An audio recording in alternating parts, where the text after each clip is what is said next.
देखिए अंजना जी, सबसे पहली बात कि हमने भारतीय जनता पार्टी के साथ हम लय में हैं, विलय नहीं हुआ है।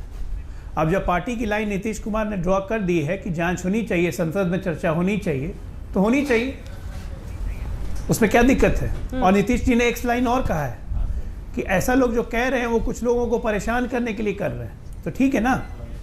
आज पूरा विपक्ष लामबंद होकर कह रहा है कि जासूसी करवाई, जासूसी करवाई, जासूसी करवाई। चलिए, सरकार को परेशानी कर रहे हैं तो सरकार जांच ही करवा ले। बोलिए संबित जी को, बोलिए। उसके बाद क्या ये एश्योर करते हैं कि पार्लियामेंट में आएंगे? संबित जी को बोलिए, सवाल तो इन पे भी आता है। बोलिए ना संबित जी को।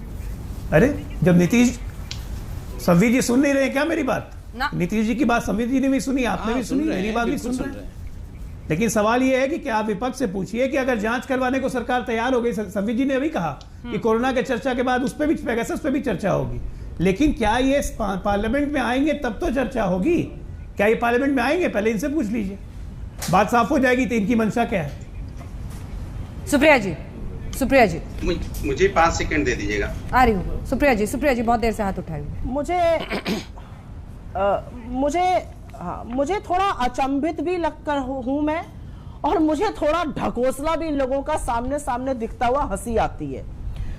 12-15 दिन पहले तक, इससे पहले कि जब ये जासूसी कांड आया था, तो कोरोना से, अगर कोरोना का और वैक्सीनेशन का नाम ले लो तो ऐसा घबराते थे, ऐसा हाय तौबा मच जाती थी, हाथ पैर फूल जाते थे कि विपक्ष ना हुआ मानो इनका कोई जानी दुश्मन बैठ गया हो। अगर वैक्सीनेशन पे पूछ लो कि भैया आज भी सिर्फ 7% लोगों को डबल वैक्सीनेशन क्यों लगा है देश में, अगर ये सवाल पूछो तो हाय तौबा, हम देशद्रोही हो जाते थे, हम मोदी जी के साथ नहीं खड़े, हम कोरोना में भी राजनीति कर रहे हैं।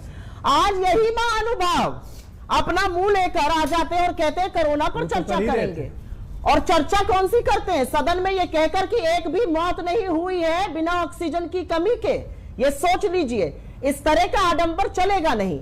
अगर लोकतंत्र पे प्रहार होगा तो हर उस विषय पे सवाल उठाया जाएगा जिस विषय पर आप लोकतंत्र को ध्वस्त करने पर तुले हुए हैं। और नीतीश जी ने ये आज या कल नहीं कहा, उन्होंने पहले दिन ही कह दिया था कि इस मामले की जांच होनी चाहिए। अंजना जी, लोकतंत्र में Caesar's wife has to be above suspicion. अगर चुनी हुई सरकार पर इतने गंभीर आरोप लगे हैं तो ये आपका अहंकार है कि आप इस पर जांच नहीं कराना चाहते हैं। ये आपका अहंकार है कि समितियों की मीटिंग नहीं होने देते हैं। ये आपका अहंकार है कि नौकरशाहों को उन मीटिंग में जाने नहीं देते हैं। ये आपका अहंकार है कि आप यहां पर आकर अनर्गल बातें कर कर ध्यान भटकाते हैं। ये किस तरह की मुद्दे की बात हो रही है? मुरैना की अम्मा की बात करिएगा, महाराजगंज की बेटी भी पूछती है क्यों इस फोन से जो मिलिट्री ग्रेड का स्पाईवेयर है वो डालने की अनुमति दी। अगर सरकार ने ये किया तो बताए कि ऐसा क्यों किया, और अगर नहीं किया तो क्या सरकार जानना नहीं चाहती कि इतनी बड़ी जासूसी देश में किसने करी? आपने पेगासस इस्तेमाल किया या नहीं किया? सवाल सिर्फ एक है, जासूसी क्यों की? ये हर बेटी, हर युवा, हर पुरुष, हर लोकतंत्र इस देश में जानना चाहता है, जिसका इस देश के संविधान में, इस लोकतंत्र में विश्वास है। इनका नहीं है, इसलिए ये बकवास करने आते हैं यहां पर, कोई मुद्दे की बात नहीं करते हैं। जब कोरोना की बात करते थे तो जान तारे की बात करने लगते थे। आज जब